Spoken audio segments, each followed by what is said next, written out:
Welcome in. It's almost time.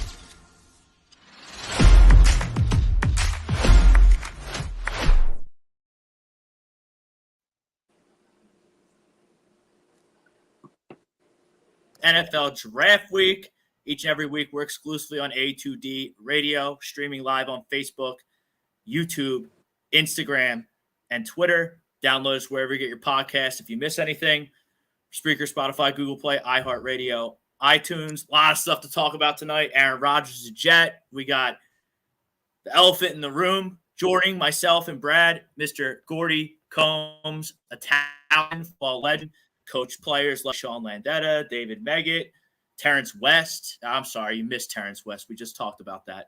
But a Towson legend. He played, he coached, he's now the broadcaster. He knows his stuff. He's a Ravens fan. A lot of talk. I feel like me and Brad talk about the Ravens each and every week here with the Lamar Jackson saga. Maybe you can shed some light on what's going on with that. And obviously, Eagles, 2 first-round picks. We're going to get in the NFC East. And then, we will tie up some loose ends in the world of sports with some MLB, NHL talk later on in the program. Brad's Rangers. Brad's a wreck. His Rangers are down nothing to hated New Jersey. Going to be fine, though, Brad. First and foremost, we are brought to you by – I don't like the Devils either, so I'm with you. I'm rooting for you, Brad. Pains me to say it. I'm rooting for a New York team, but I absolutely am. We're brought to you each and every Monday by BOAGGIO'S Bread, located in Mount Laurel, New Jersey, home of the best stuffed breads, tomato pie sandwiches, cutlets, and meatballs. Mention A2D Radio, 10% off your in-store purchase. Also brought to you by Creative Window Design, serving New York, Pennsylvania, New Jersey, and Florida. Full Hunter Douglas dealer. Contact Jeff, 609-226-0391 for your free consultation.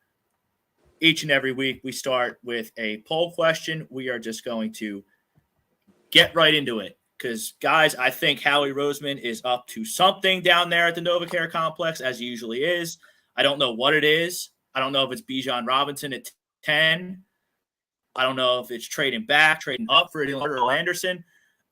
Reports of Derrick Henry are out there. Reports of Austin Eckler have been out there. Reports of Devin White, linebacker for the Tampa Bay Buccaneers, have been out there. Who else? I mean, Derrick Henry, DeAndre Hopkins has been discussed. I don't think that DeAndre Hopkins might get – I highly doubt he'll be a Philadelphia Eagle, but he might be a fit in the NFC East. Feels like a Dallas, New York type. I don't know, but 100% agree to this poll. The Eagles are going to be active on draft night, whether that's going to please or displease the Philadelphia fan base. I don't know. I'm very public. Gordy, you've coached a lot of good running backs. Towson, I think many of their drafted players from the FCS have been running backs. Although you didn't coach him, one that the people most recent would be familiar with, Terrence West, played for the Ravens, the Browns, the Titans, a bunch of different teams. So, I mean, Towson, they get running backs into this league. So hopefully he can give us some insight on how good Bijan Robinson is. But, I mean, where do you guys stand on this poll? I agree. I don't know what it is, but I think Howie Roseman's up to something, and I think it's going to be a very exciting draft night in Philadelphia. Gordy, you want to jump in? He's done a great job with the salary cap. I mean, it's amazing with what, with them signing the other day, their quarterback. I just amazing. That's the most important guy in the NFL and they usually have one guy that does a salary cap, and then you have, but they've done a great job of, getting their veterans back and signing new guys and drafting guys. I've always said it with the salary cap and you having a quarterback that's under the big contract, those 3rd, 4th, and 5th round picks are so critical because they got to make the team. They got to be able to play, but, not necessarily as starters, but they have to be in the mix. All right, Brad, Eagles, big splash move. Tell us what you think in the chat. We'll get to your comments. If you have a question for Gordy, me, or Brad, put it in the chat. We'll get to as many as we can. I think that they're going to try to. I don't think that they're going to, though, to be honest with you. I think that they're in a real nice position right now, and unless somebody offers Howie something that he just can't resist, I think he should be pretty satisfied with where he's at. If I were the Eagles, however, I wouldn't be getting a running back. I would be getting that. I'd be getting a defensive end who can rush the passer to replace Fletcher Cox, because I think obviously this is going to be his most likely his last year. So I mean, if I were them, that's what I would be looking for, is a defensive end that he can come in and that'll then he can go on his way. They will save a lot of money on the salary cap, and I just think that makes too much sense. I mean, I think that they can get themselves a running back in the third, fourth, or fifth round, as Gordy was saying before about those kind of picks. I think that's where they should get their running back. I think using a running back at the 10 hole may not be the most prudent thing to do for them.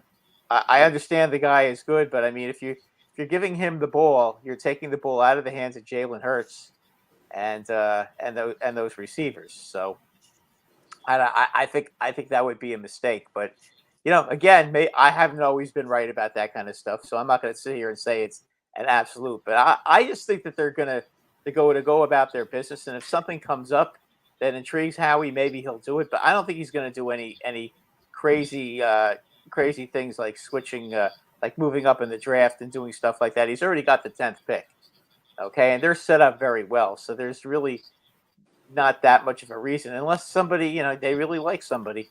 We don't know that. Right now, as you said the other day on Facebook, Rob, it's lion season. Nobody tells the truth now, so big time. Yeah.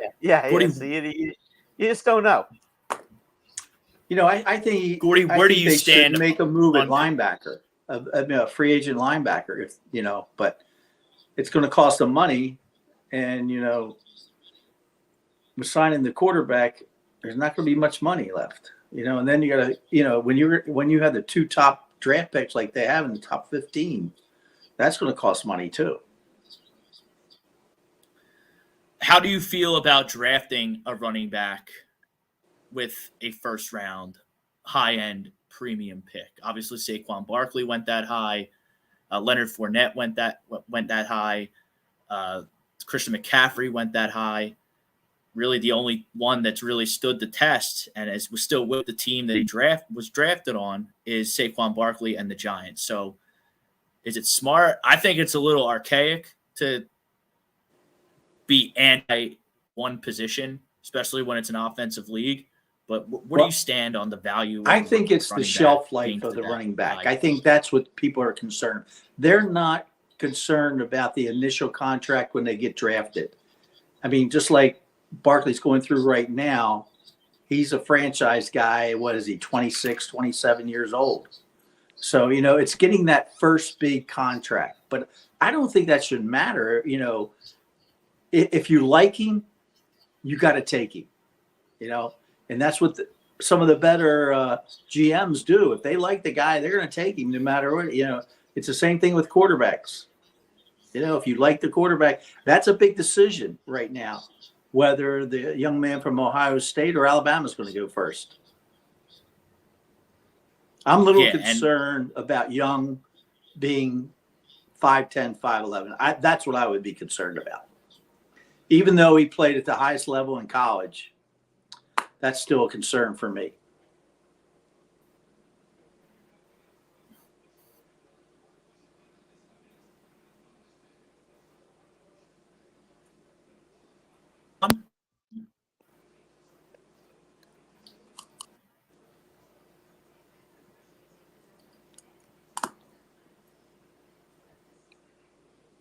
Yeah, I would be very wary though drafting a running back in today's NFL. It just doesn't seem to make sense though. That would be my my one problem. I don't think the Giants were real smart in drafting Saquon Barkley second. Okay, in that draft, it's easy to say it now, but look at how many games he's missed over the years. Running backs are they're not, a lot of them are just not that durable, and they can't always be depended on week after week.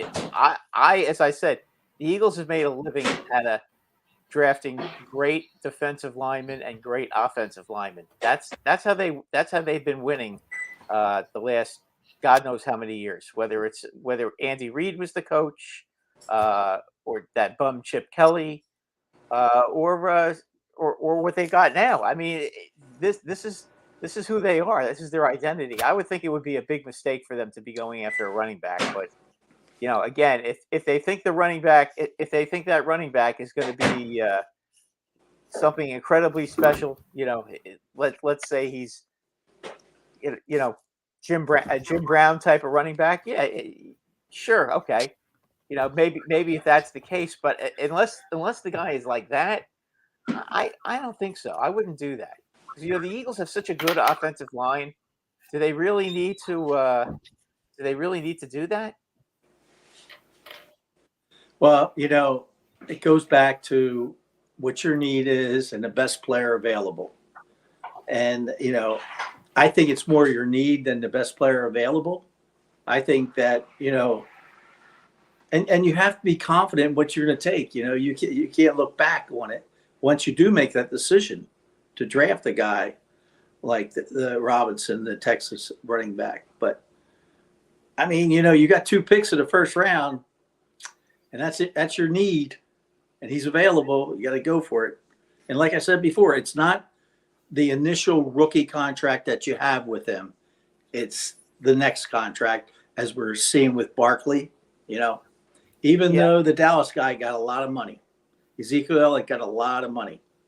But now, he hasn't signed with anybody yet. And what's he, 28, 29 years old? They should be at their prime. He's thing is though, he's taken a lot of punishment over the years. He's played a lot of games, and that's the thing with running backs. If you're going to use a first round pick on a running back, as I said, he better be like Jim Brown, or I just think the Eagles' offensive line is so good they could draft someone in the midpoint of the draft, and they'd be good. They really would. That's why I would go for one of the edge rushers. There's a couple of really good ones out there, and that's where I would go if I were the Eagles. But this is a luxury pick. If the Eagles are picking in the top 10 again in the Jalen Hurts, after going to the something Super Bowl, went totally especially wrong somewhere. Well, it's the trade. Whether it's an injury or. But if you have a need in that area and you have the draft pick to pick somebody of that ability, I mean, teams change every year. I mean, it's amazing to me. Free agency has created this thing where you change it, your roster changes everything. Just like in college football, you're a new team every year because you have a new roster. And it wasn't always that way because, before the portal, you had to sit out. So usually the way you went was to go through a junior college to get a kid, or possibly a prep school to get a kid, because then he's a year older. But see, you're like a junior college team in college now. You're a new team every year. I know, talking to the new Towson coach, Pete Shinnick, who is Don Shinnick's son, who played for the Baltimore Colts. He's been very successful in the 3 places he's been, but he's holding 13 scholarships to get through the portal. Now that because the portal becomes open right now again in college football. I just saw over Colorado, 15 kids went into portal today after their spring game, and they're close to 30 kids on that Colorado team. Now, when you're 1-11, there's not, but it's amazing to me. Like when I've seen football programs shut down, whether it's Hofstra, Northeastern, Davidson, it's amazing how many people think they got good players there. Yeah, I saw it in East Tennessee State when they dropped their football program and they brought it back. I mean, I just look at the Bijan Robinson situation. I mean, you're just not supposed to be here. I think it's like a luxury pick. Like you just hit the lottery for $500,000 on a $10 scratch off. So I'm also worried about a college antic that Howie has been imploring, especially last year, where I have no idea if Nakobe Dean, Jordan Davis, and Cam Jernigan's the Eagles' top 3 draft picks, can play. Nakobe Dean didn't overtake TJ Edwards. TJ Edwards, Chicago linebacker there. Cam Jernigan drafted as a redshirt. You kind of knew that going in. And, Jordan Davis, he suffered an ankle injury, and then you bring in Linval Joseph and Ndamukong Suh off the street, and Paul Joseph really, seized hold of that run-stuffing defensive tackle. So, if I can get a no doubt about it, surefire, first day, no doubt about it starter, because Bijan Robinson, he's more talented than Miles Sanders. I wasn't the biggest Miles Sanders what about Carter? fan here. What about Carter, the edge rusher? Is he going to be there? I mean, if you come away, if you're sitting there at 10 and you could get Jalen Carter or Will Anderson from Alabama, go take that. I don't think Will Anderson will be available at 10. I think Carter could be, because people will be a little bit afraid of the situation that he was in. But he's good. He's really good. How much do coaches really care about that, though? Do special guys get special treatment? The coaches treatment? don't, but the GM does, and the president and the owner does, because they're going to get hit by bringing somebody in like that. Who was in a car accident where was one of the causes of the accident. Where 2 people were killed. I mean, you as a GM, you have to think of that. As a president or a owner, you have to think about that. I mean, look what happened when Michael Vick was brought here in Philadelphia. There was, people are all dead set against that. But, a lot of times it's just a small group of people, that make a lot of noise. And they speak the loudest. Yes, exactly. Mm-hmm. And then we all of a had sudden, Michael Vick went in the football. All of a sudden, Michael Vick went in the football games, and he started doing good, and nobody cared anymore. Right, they forget about it, right? Yeah. There'd be no doubt that I would take the Georgia defensive lineman in a heartbeat if I had a 4 or 5 pick, and I wasn't interested in a quarterback. He would be the first guy off the board. How do you evaluate these guys that are at these big time loaded programs like Alabama and Georgia? Everyone's a 4 or 5 star recruit. How do you evaluate if they're the reason that the team is successful or the unit is successful, or they were just playing with people who were difference makers? How do you figure that out? And in football, it's such a team sport. I don't care what side of the ball you're on, offense, defense, or special teams. It's the guy that's playing next to you on each side, the guy in front of you, the guy behind you. But you look at him, and he passes the eyeball test. And you watch the video, he performs at a high level against good teams. And I'm talking about, playing in the Southeast Conference. That's why, sometimes, with Bryce Young, you got to say he performed at a very high level, for a guy that's 5'10". And, there's been there's been a host of quarterbacks now that are playing the NFL. And I think Drew Brees was probably the first one. He had the courage to throw the football. Would and he Bryce was Young be your pick at 1? No. If I'm picking Stroud. I like him a lot, the Ohio State young man. Yeah. I mean, Anthony Richardson, he kind of baits you to take him, and everybody comes out and says, oh, he's only played so many games, but he's been there for 3 years, so he's going to practice every day. And that's the thing that, people forget. This young man has been practicing every day, against a high caliber football team. Their defense has been really good, the last couple of years. So you have to look at that too. I think, it's very difficult. That's why I go back, what your need is and what player can best support your team, and that's why I really Where's like the balance though? Excuse me? Where's the balance in drafting and drafting for need as opposed to best player available? I'm going for need. If I got a hole to fill, I'm going to fill that hole. I mean, because the best player available may be one of your best players on your team. So is he ever going to see the field? Unless, then comes in the contract things and how many years he's got left and those type of things. The Ravens have done a terrific job.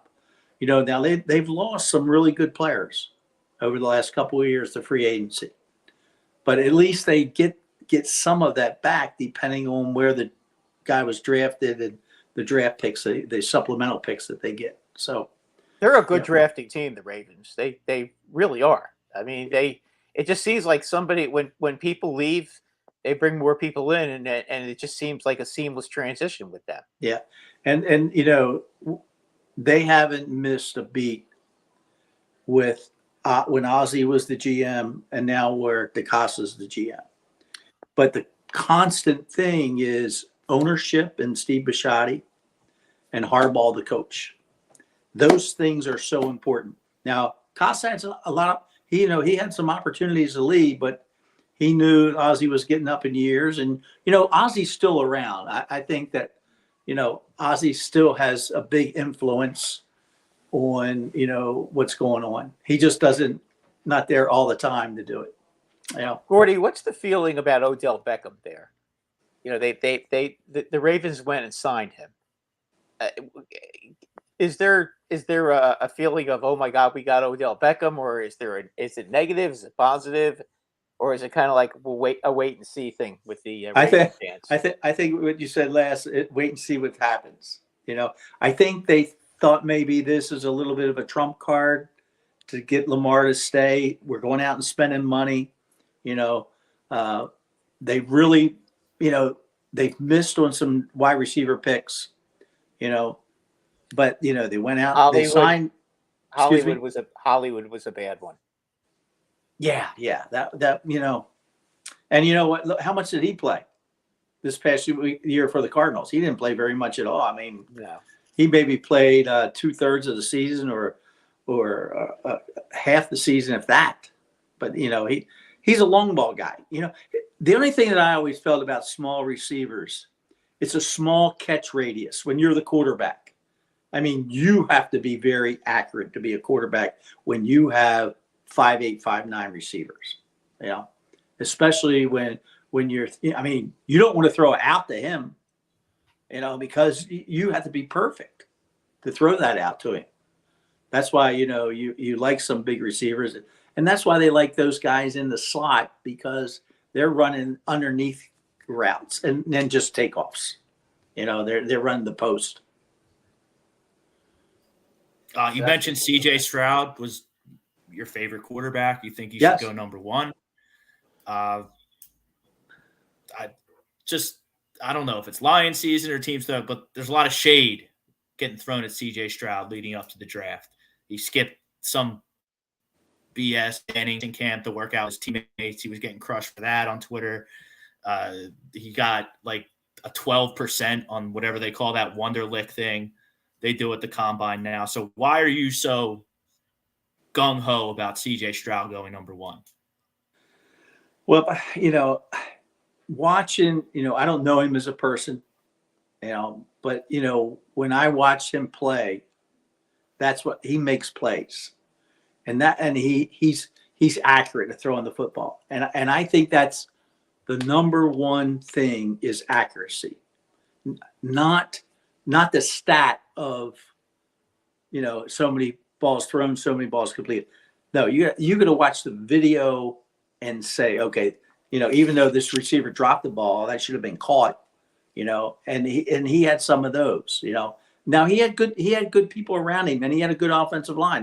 They've had a bunch of receivers and a bunch of offensive linemen that have gone very high in the draft the last couple of years.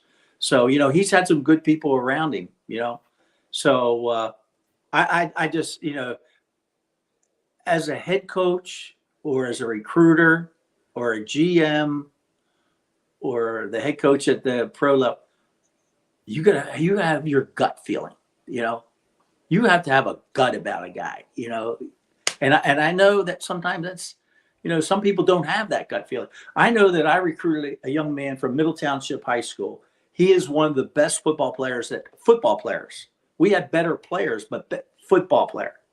You know, he was 5'9", and it was our first year in the A10, which eventually came to CA. And every coach in the league would come up to me before the game when, you know, coaches talk.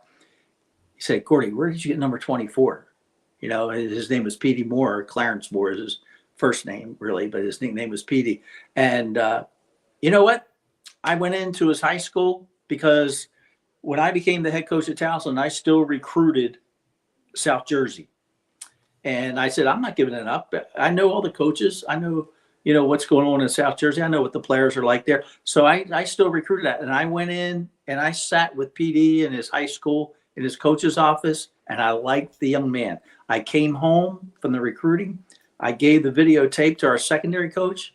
He wrote me a letter back, and he said, Coach, I think he's a really good player, but I don't think he's worth. We were in the Patriot League at the time, and we had Patriot League money, which is need-based aid. So we had grants. So I said to the coach, I said, I'm trumping you as head coach. I like the kid. I never looked at an ounce of film except at the high school, a little bit of film. You know, they show you highlight films. You know, that's what they show. Everybody looks good on highlight film, you know. But, and, you know, he was two-time first-team All-Patriot League. And our first year in the CAA, which was the A10, he was first team, you know. And that's why I think he was – and he played strong safety. He played middle linebacker for us for a while, you know. But, you know, he's a great young man. He's taught at Howard University in the pharmaceutical school, and he has two sons that go to Landon School in the Washington D.C. area. But you know, that's what I mean by you got to go with your gut about young men. You know, a little. You know, if he looks good on film and you know passes all the eyeball test, you know, then it's an easy one. Do you think that these interviews, you get 30 visits, I think, in the NFL, where you can bring guys into your private facility, talk to them, work them out, have dinner with them? Do you think that's an overlooked part of the evaluation process? No. I think, you know, because I used to think this in recruiting. When I visited a young man's home with his parents, it's different on their turf. And when I brought him, when he made an official visit, then it was different than being on my turf, on our campus at Towson University. So I think it's different, you know, and I think that's the same way, you know, they're going to, you know, as recruiters come into campus on an official visit, you're going to go ahead and show them all the good things. And I'm sure that's what they're doing in addition to trying to get to know the young man, you know. I was always concerned about Lamar, how he would call the 2-minute drill. Because Lamar, you know, you have a hard time understanding Lamar when he's in the post-game press conference, you know. So how does he spill out all the verbiage? And the verbiage is unbelievable in the NFL. How's he spilling out all that verbiage? But see, they have the little card on his wrist. So he'll just say 1 or 2 or 3, whatever the play is, you know. So it's interesting. Each, you know, I would say this, each draft pick that you're about to make and every slotted position, very similar to college recruiting. Yeah. And I'll never forget, I heard Joe Paterno speak at the LaBarca Clinic up in North Jersey probably 25 years ago. And he said he was tired of having the coaches come back saying the kid could run 40. He was this size, that size. He would say, let's put it on the tape. You know, I think it was film back then, you know, for you know, some of you guys don't, I mean, the film, the tape, the video, you know, that's what's going on now. And watching it, you know, and I'd love to see a highlight tape, but I wanted to see 2 videos of a young man, 2 game films. That's what I used to like to watch. Gordy, regarding the Giants, okay, it seems like there's 2 receivers that they're very interested in. Smith Najiba, I think that's how you pronounce it. Smith Najiba, the kid from Ohio State. Yeah, Ohio State. Yeah, and Jackson Smith and Jigba. And Jordan Anderson. Do you think that there's any shot that either one of these guys will be available at 25? And if not, do you think they should just go with the center instead? Because they do need a center real bad too. I mean, talk about if they're available or not. That's huge. You can do all this work and then you don't have even the opportunity to pick that guy. I saw the Boston College coach talk about Jordan today. He's the young man for BC, right? Yes. Is that the one you're talking about? Yes. I can't pronounce his name. I heard he is a great young man. I mean, he went back. He was committed. He has a great relationship with his head coach. And I think, I don't know enough about the Penn State. And see, when you guys talk about the interviews at the combine, the interviews coming to each pro team, they're very important. You got to get to know the guy, because there's all different type of personalities out there. And, I sometimes I know that a lot of GMs put a lot of stock in the Wonderlink test.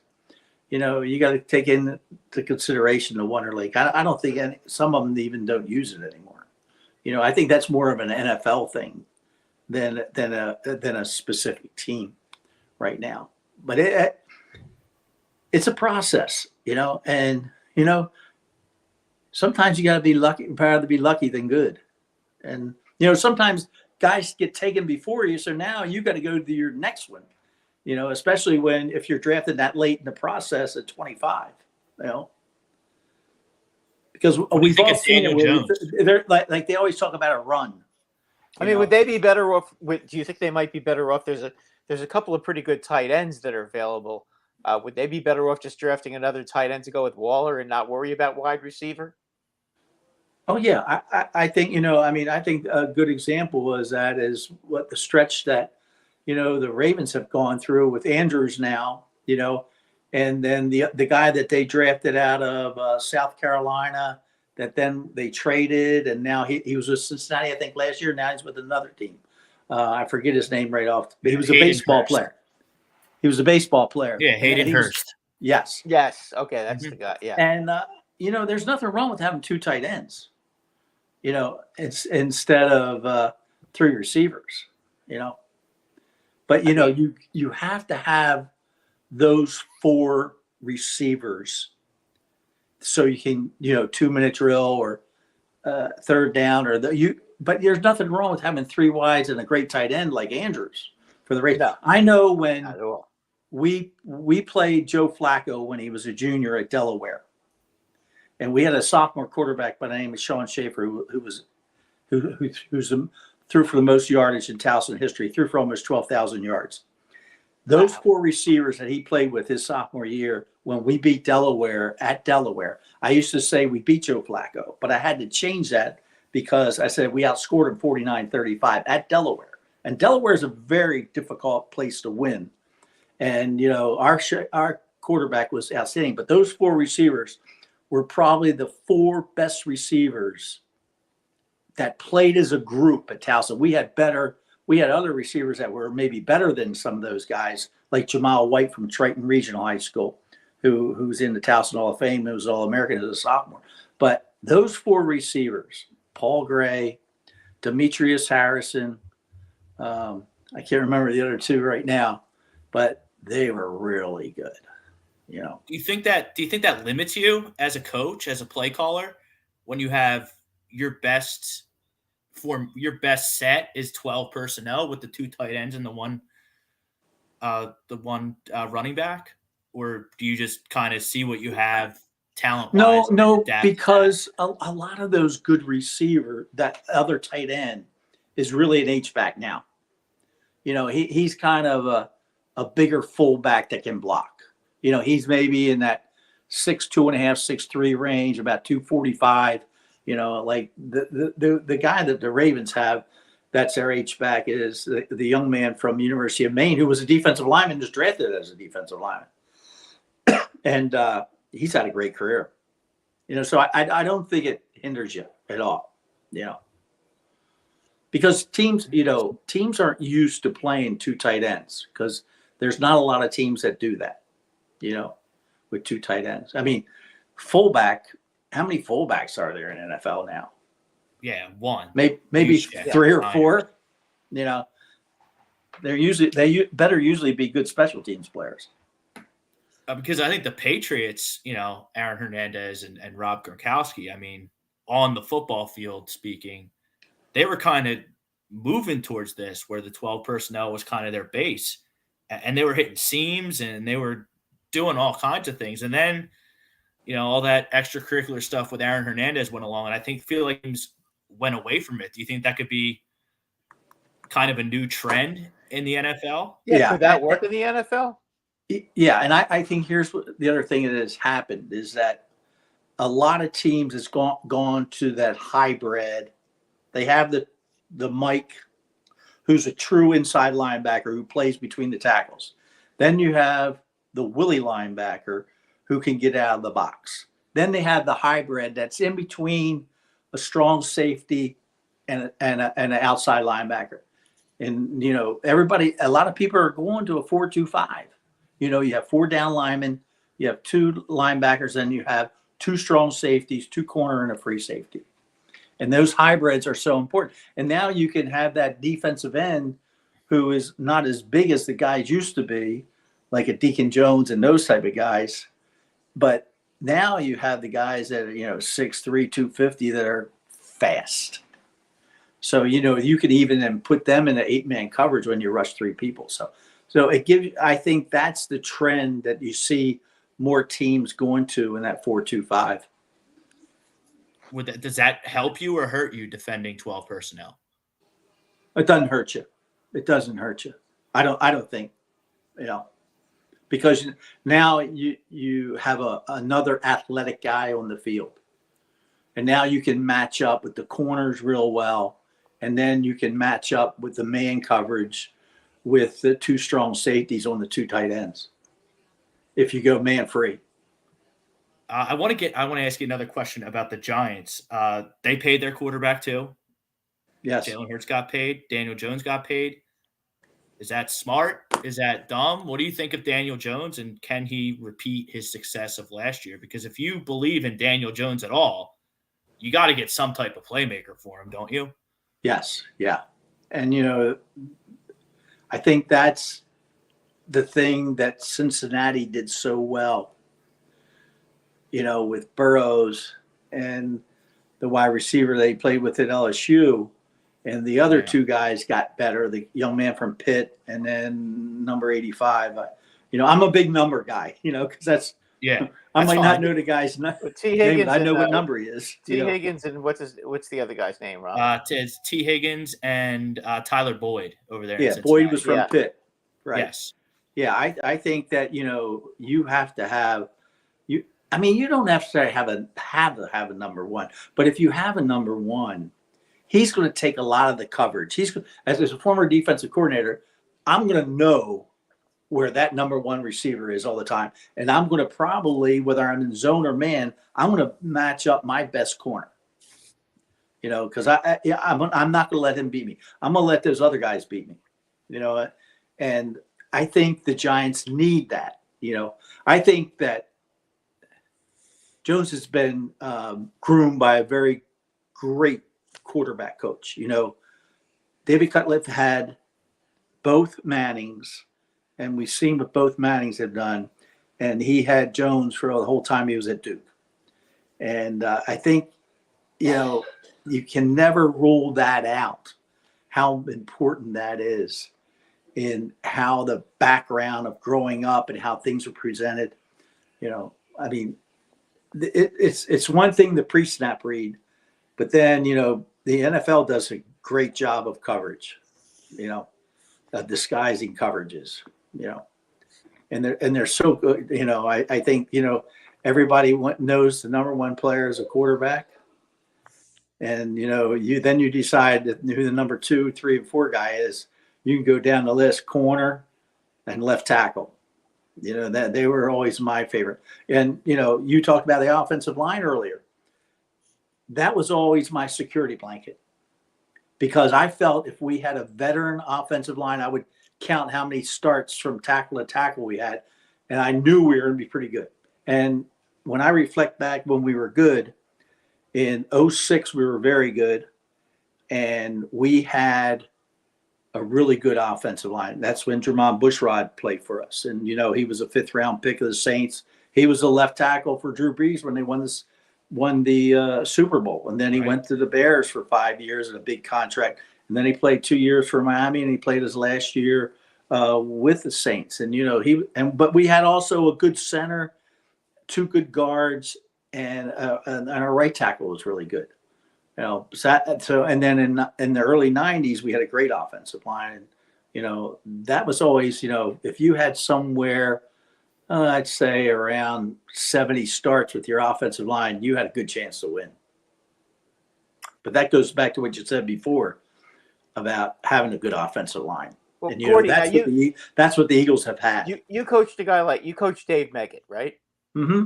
Okay, so when you had Dave Meggett, was he a running back with you guys, or was he a receiver? Where did he play in? Great story.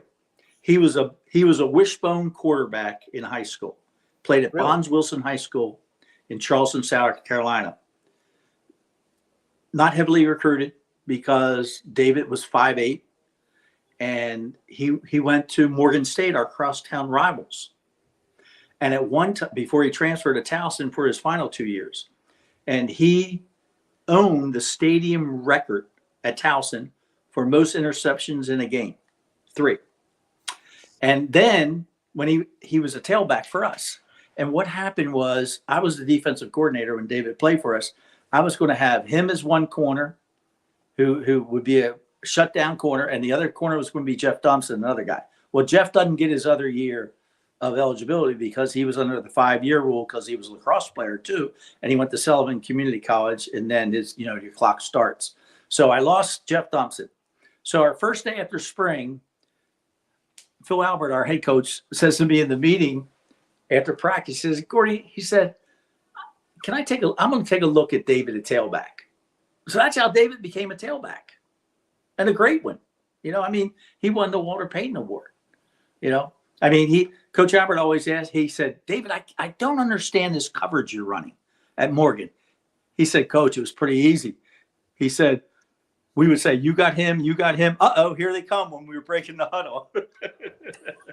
Yeah. So, I mean, yeah, David was a great one, you know. I mean, obviously you're defensive coordinator, defensive-minded head coach. Super Bowl, especially the second half for the Eagles, didn't go the Eagles' way. They couldn't stop a nosebleed. They blew a double-digit lead. The whole thing. We don't need to rehash it for the people out there. But, you know, like, what do you do defensively in today's NFL? I mean, you have these quarterbacks that are so skilled, so athletic, running and throwing the football. Is there anything you can do to rehash the Super Bowl, to get a stop, to slow down? I mean, I'd have to think back on this, but I was taught at a very young lesson in a game that we rushed our Mike linebacker and we blitzed him on a lot of stunts. And they had a quarterback that was very elusive. It was against Morgan State University, our crosstown rivals. And we couldn't catch this Mike linebacker. He would get free, but he couldn't catch him. So then you put pressure on your secondary, because now the guy's scrambling. If he's a good thrower on the run, he finds the guy like Patrick Mahomes does. So you have to be careful, you know, who you rush against them. You know, a lot of teams will bring safeties and those type of people to rush the passer now on blitzes and things like that, you know, because they can track them down. Or the other thing you do is you put a spy on them, you know, but you better put a spy that can run with the quarterback, you know, and you know, that's what you do. You watch him. You don't worry about coverage. You don't worry about rushing. If he goes to the right, you go to the right. If he goes to the left, you go to the left. You know, that's what you have to do, I think, you know, and, you know, you really have to limit his time in the pocket, you know, or if he's a right-hander, you want to flush him to his left. You know, so you bring a 3-man blitz on one side. So there's things you can do, you know. I mean, the good thing about Andy Reid is he can combat what you're doing. You know, he can counter it, you know, and that's what they did. And, you know, we talk about Tom Brady retiring and Patrick Mahomes and Aaron Rodgers. Boy, I tell you what, that Patrick Mahomes is right up there with those guys. You know, it's just as his career isn't as long as the other guys right now. You know, Do you think he ends up like how high on the all-time pantheon of quarterbacks does Patrick Mahomes end up? Some have him top 5 already. I don't know if I have him quite top 5 already, but I mean it's getting to be a conversation. I think it's more towards, you know, when he has 10 years in the league, where you place him. I think, you know, I think some of the older quarterbacks get weaned out because, you know, you have a lot of young sportscasters and they don't remember the old guys. You know, I mean, I'm a Baltimore guy, so, you know, I think they forget about Johnny Unitas. Oh yeah, If Johnny was in the league like these guys are now, you know, even though he wasn't elusive in the backfield, he was so accurate, you know, and he had really good receivers in John Mackey, the tight end, and Raymond Berry and Jimmy Orr and all those guys, and you know, Roger Staubach too. I mean, he was unbelievable. He was very elusive. He would be the way he played, he'd be right along with all the guys that play now. I mean, that guy was nobody could ever catch that guy. Yeah, and you know, it would make you so mad. You'd be like, "Damn it, somebody hit him." Yeah, like, you know, some of the young quarterbacks nowadays, you can't get a hit on. You know, I mean, you're always chasing Lamar around. You know, and you know, Lamar gives you the other threat of being able to run quarterback run design plays because the fact now you have an extra blocker. You know, now you have the quarterback in a run design play, and that you know, and especially when they fake the running back one way and Lamar goes the other way, and they pull one of those H-backs or one of those tight ends or a guard. That's tough for linebackers, and it's tough for defensive linemen because they're getting down blocked. You know, they're getting angle blocked. You know, so I mean, I think every quarterback presents his own difficulties. You know, that for as a defensive coordinator you got to deal with. You know, also the rules. I mean, this is as much of an offensive league these days that you can ever imagine. Every single rule they come up with favors the offense. Like, how many yards would Johnny Unitas and Dan Marino throw for in 2023? I mean, you know, the whole thing that when you can't touch a guy 5 yards downfield anymore. You know, I mean, when they incorporated that rule 10 years ago, I mean, that opened up things for receivers. And their receivers are so fast, and they're so well coached, and they're so gifted in their physical abilities, you know, and their ability to catch the ball with one hand. And, you know, you just have to get it in the area sometimes with some of these receivers, you know. And that's why I think Beckham's going to be really good, you know, because he's going to, you know, the young man that the Ravens got from Minnesota, Bateman, you know, I think nobody talked about the fact that he got hurt early in the year and we didn't have him. That hurt the Ravens a lot, you know. We're talking Gordy Combs, Towson legend, talking draft, talking NFC East, talking football. Conversation brought to you by Alan Foy, eXp Realty. Looking to buy or sell a home, looking for change in career or brokerage, contact Alan Foy, eXp Realty, 302-682-8820, or visit him right there, alan.foy@exprealty.com. Mention you're a diehard Ravens fan. You've obviously have your pulse on this Lamar Jackson situation. Me and Brad talk about it every week. I don't understand why a team like the Panthers or the Colts or the Falcons, whoever, or the Commanders, everybody needs a quarterback unless you're one of those lucky 6, 7, maybe even 8 teams. Like, you would rather take a chance on an undersized Bryce Young, a CJ Stroud that people Sam Howell.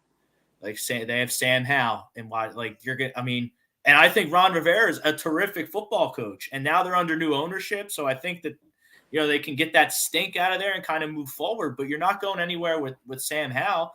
I'm shocked at the apprehensiveness of the NFL to pay Lamar Jackson his quote and also compensate the Ravens with the draft picks. I mean, Who would you rather have under center next year if you're trying to win a championship? Lamar.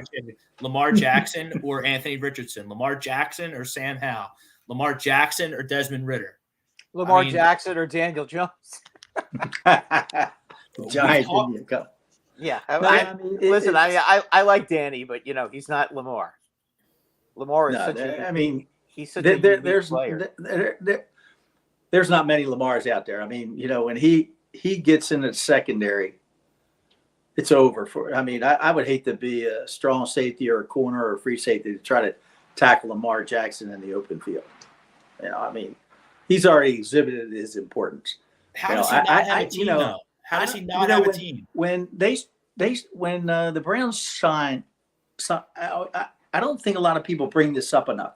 When they signed Watson to that big contract, the fully guaranteed contract, they knew that they were going to have to pay him the whole money because they knew that he was going to be suspended somewhere in the area of half a year. So really, when you get suspended, you don't get paid.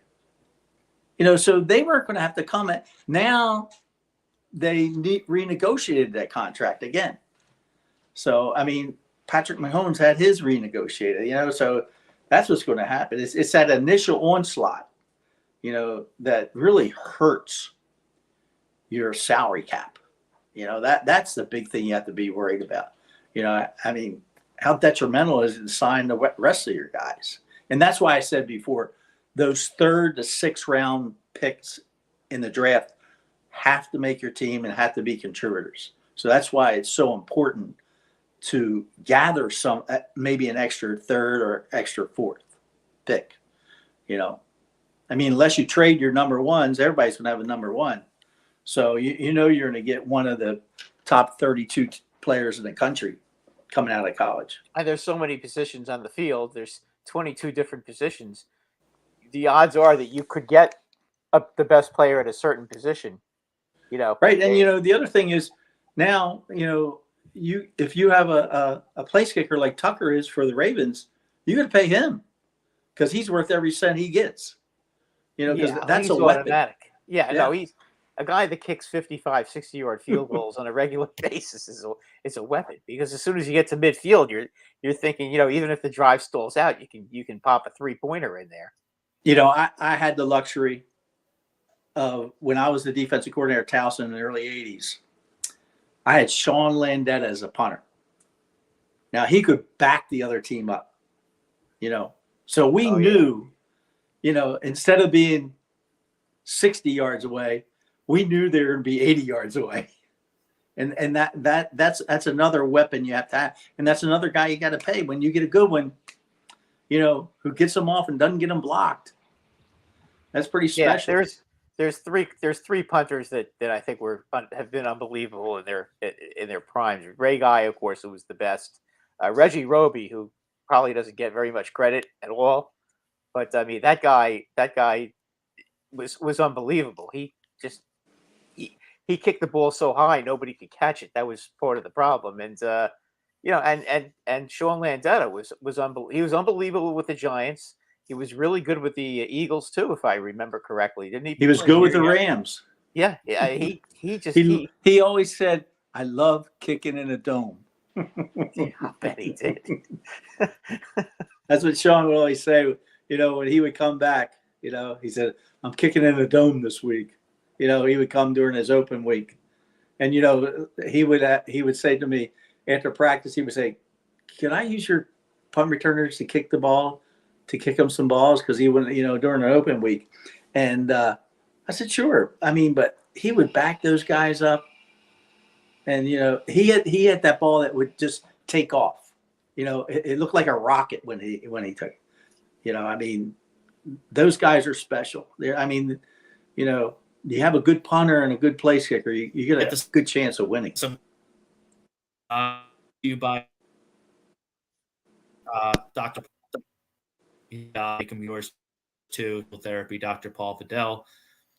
The generational talent word, a term that I don't like. I think it's overused. Larry Aquino says Bijan Robinson is a good player, but not a generational back. Where is the line, Gordy, between pretty good starter for a bunch of years and boom, generational, game-changing type of player? It's his performance on the field. That's what it is. There's generational talent that comes, after the fact.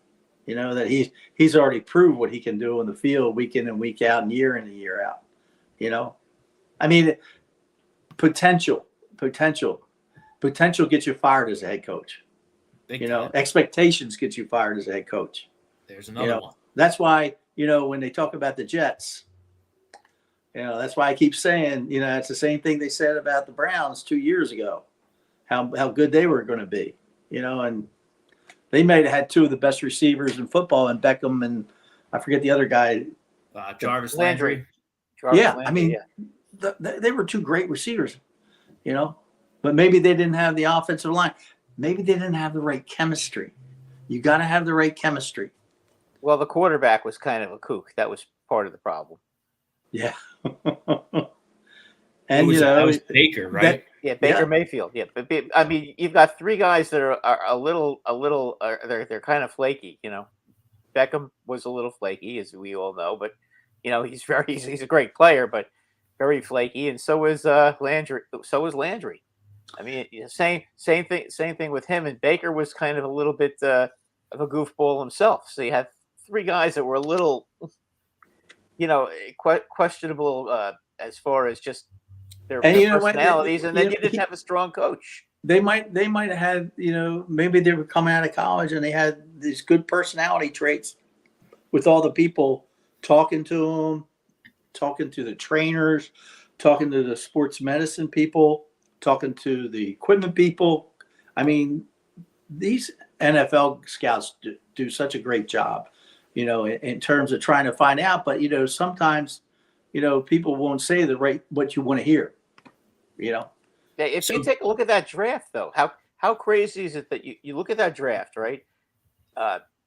Baker Mayfield was the first pick, and Bradford was not Bradford. Who was the guy that just Darnold was the second pick, and then you look at some of the other quarterbacks, and I think Josh Allen was the last one, and he was at 10 or 7? I think he went 7. I saw today he went 7. Okay. Yeah, but he was the last one picked out of that gang of all those quarterbacks. And I mean, he's way better than any of those other guys. How could all these guys have missed that? I mean, that's what amazes me about it. It's like the people. It's not an exact science, whether it's recruiting or drafting. It's not, you only have so many things to gauge it on. I mean, one of the things. That when you watched all these quarterbacks have their personal workouts at their school, how many people, GMs, head coaches, owners, all those guys were there for almost every NFL team. And some of those people weren't even going to draft that young man. But, you would look on the sidelines and around the edges of the field, how many people were there? And the only thing that I can say that I can relate to that, when I knew we had a prospect for professional football, when we had a pro day, and how many pro guys, scouts. Now we always had a couple scouts come, but they were just doing their homework, by coming. But when Bushrod we had our pro day, and Bushrod was after his senior season. We knew he was going to get drafted high, because we had a couple GMs there. We had a couple position coaches. That's another thing that's important. And then these guys told all of our other players, you can go home. So then they worked out Bushrod for about 40 minutes, pass sets and those type of things. Then they took him in the classroom for an hour and got him up on the board how to what protections you would run against this front and that front, what's your job. We knew that's when you really know you got one, and I think Jermon got drafted on the 4th round or the 5th round. He got drafted. He was like first on the second day, So I think it was 4th round. Do you remember like what team sent their GM, head coach, position coach to see Bushrod play? I think he got picked by the Saints, right? Yes. And I can't remember the guy's name right offhand. He was the offensive line coach, but he didn't come. He didn't come, and it was interesting because Joe Vitt, who is from Blackwood, New Jersey, who went to Highland Regional High School, who was a player for us, who's been in the NFL forever. He was with the Saints, and we were doing a fundraiser, and Joe was in town. It was the last week where coaches could go out and work out players, and this was after Jermon had his workout. And I said, Joe, we had GMs, we had position coaches, we had head coaches come to watch Bushrod. How come the Saints didn't come? So they sent somebody out that week and worked him out, because I remember the agent telling Jermon, this is the last team you're going to work out for. But, it was just, that's how those things happen. I mean, here's a guy that was every bit a 6'5", 325 and ran a 4.8 40. Now I know those guys. Now, I mean, this was 2007. He did this. So, there weren't a lot of offensive linemen at that size that were running a 4.8 40. And he was a basketball player in high school. He came from a really small school in Southern Virginia, or not in Southern Virginia, just below the Maryland line, off of 95 in Fredericksburg. Alexandria? No, he came from King George High School, which is a little school across the, not the Woodrow Wilson, Potomac River Bridge in Southern Maryland. And the high school coach called me because I knew him, because he was an assistant at another school. And he told me, Gordy, this is a once in a lifetime. They were the smallest classification in Virginia. He said, I got 5 guys. I said, you got 5 guys? I said, okay, I'll come down. So I came down and I watched Jermon and his friend, Carlos Allen, play basketball in gym class. And the other guy was D.D. Boxley, who won a national championship at James Madison as a wideout.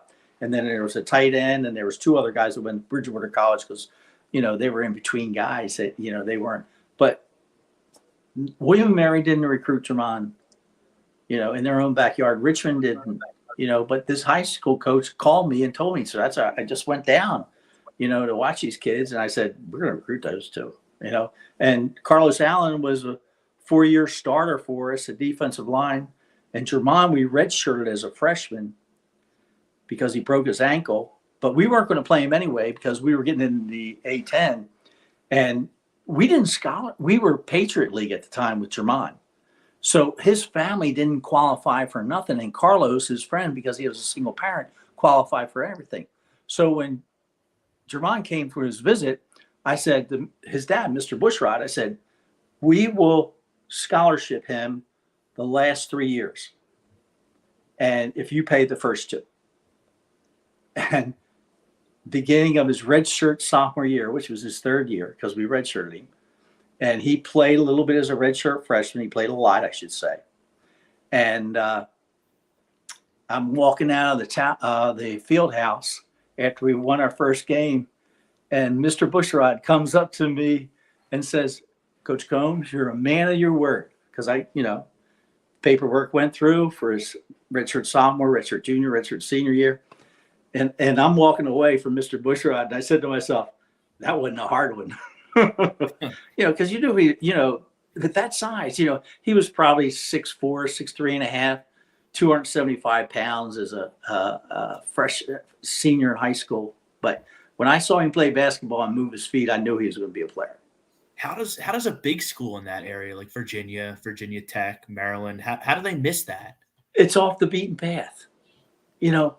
I mean, a lot of people don't, they'll go to Northern Virginia where there's lots of recruits, but some people just don't do their homework. They don't get out there, I mean, I learned from our former head coach, Phil Albert, that, you get on the road and you maximize, you turn every stone over to find players, and I'd always adhere. I mean, when I would go to schools in the spring recruiting or in the winter recruiting, I would try to go to at least 5 or 6 schools a day.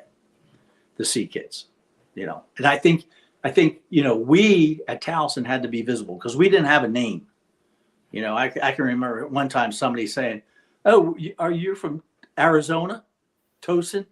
They thought it was Tucson, you know. Okay. And then I had a guy say to me early in my recruiting in South Jersey, because we were Towson State, he said, "You coach at a black school?"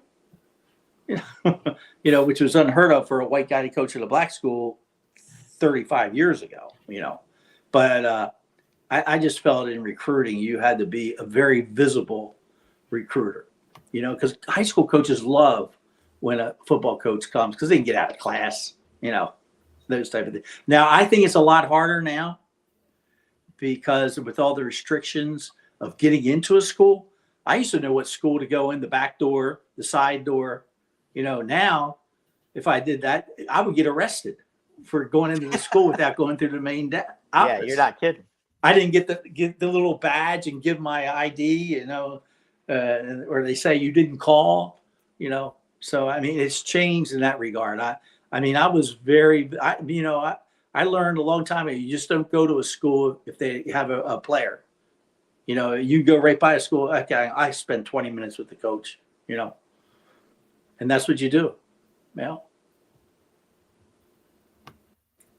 Brian Wilson comment, our friend Brian Wilson, he was talking about it with Greg Milakovic on Agree to Disagree last night. Valid points. What's up? He agrees that they're going to make a trade. Expects them to trade the 30th pick back for some second-round picks to kind of recoup that, thinking that, you know, maybe a Hendon Hooker from Tennessee or Will Levis will be there, and teams are more likely to jump back in the back end of the first round and, you know, grab that, you know, you get that extra year, that fifth year, which is important for a quarterback.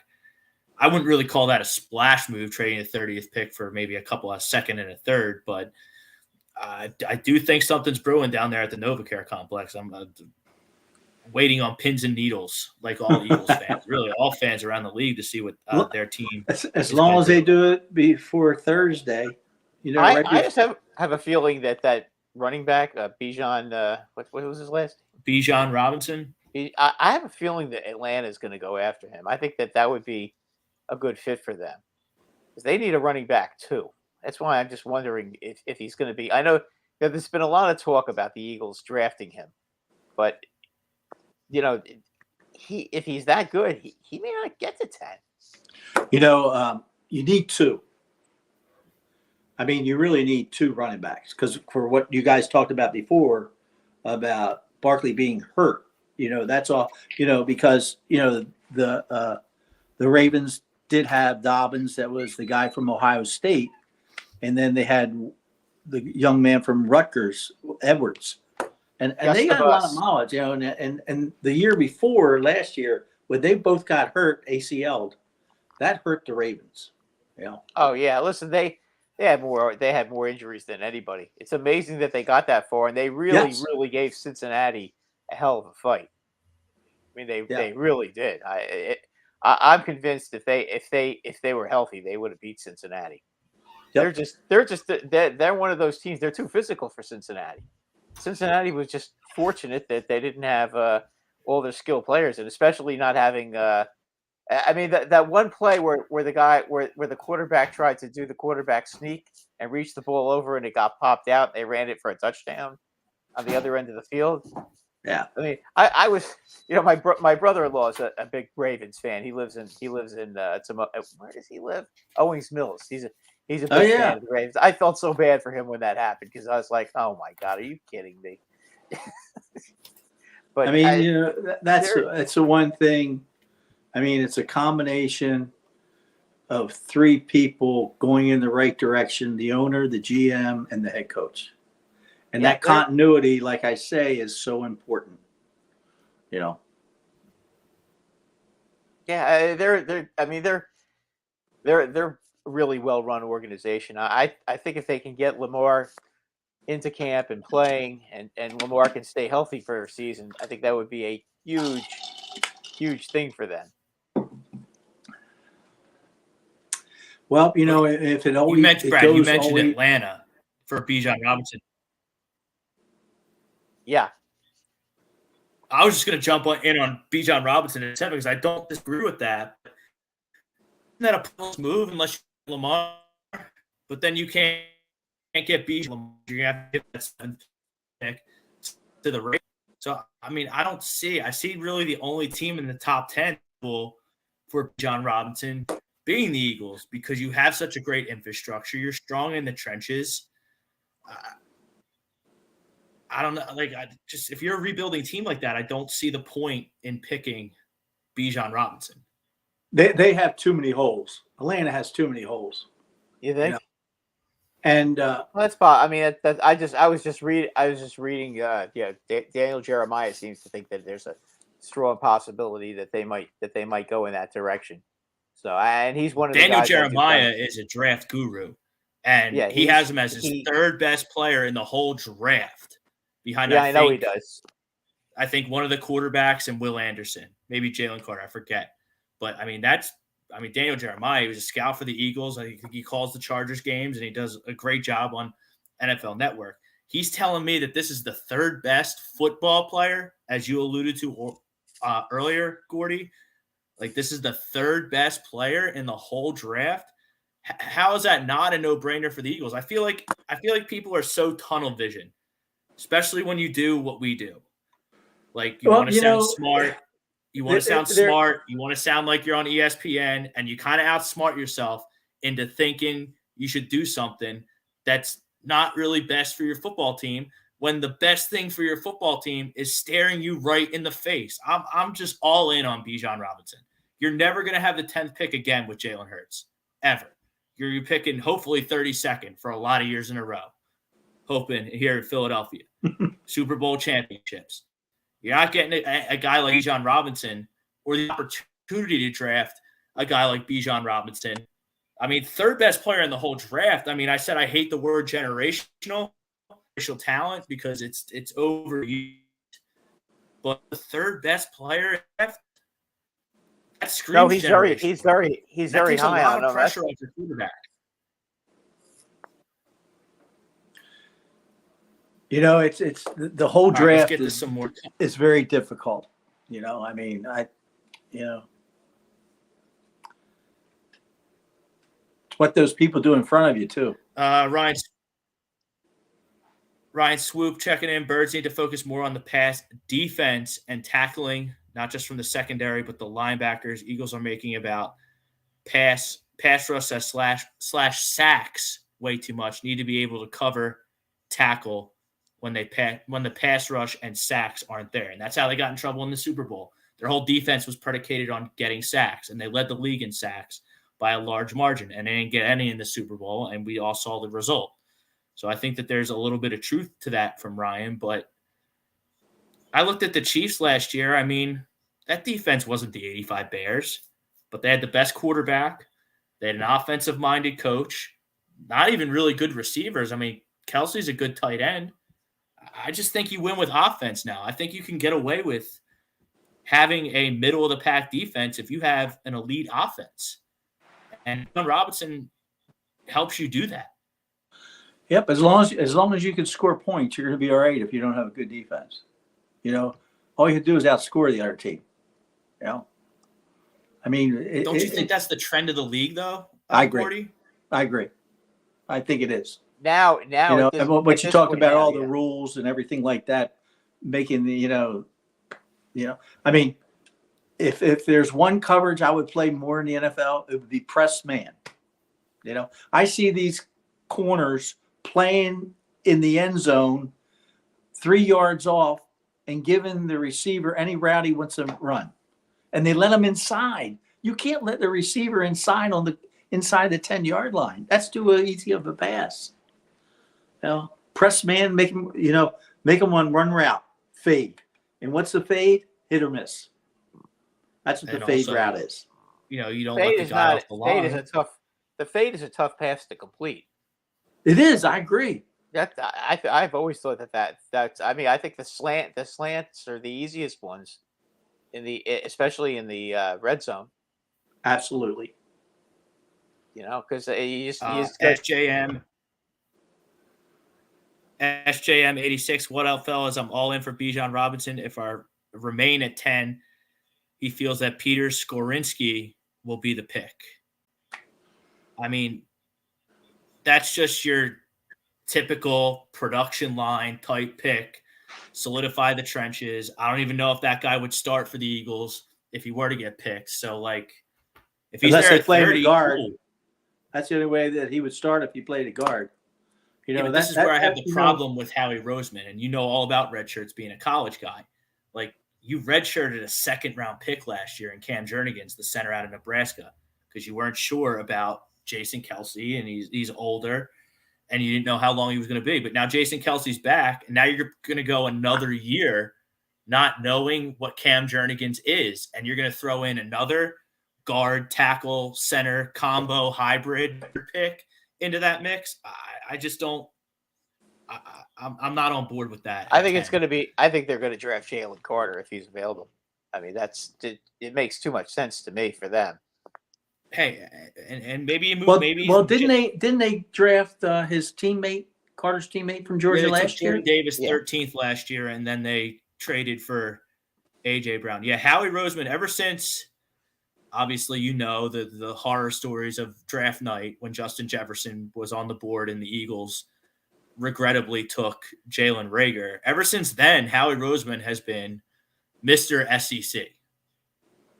Yeah. So, I mean, well, you know, that was the knock against Newsom, Ozzie, is that he was always drafting Alabama guys.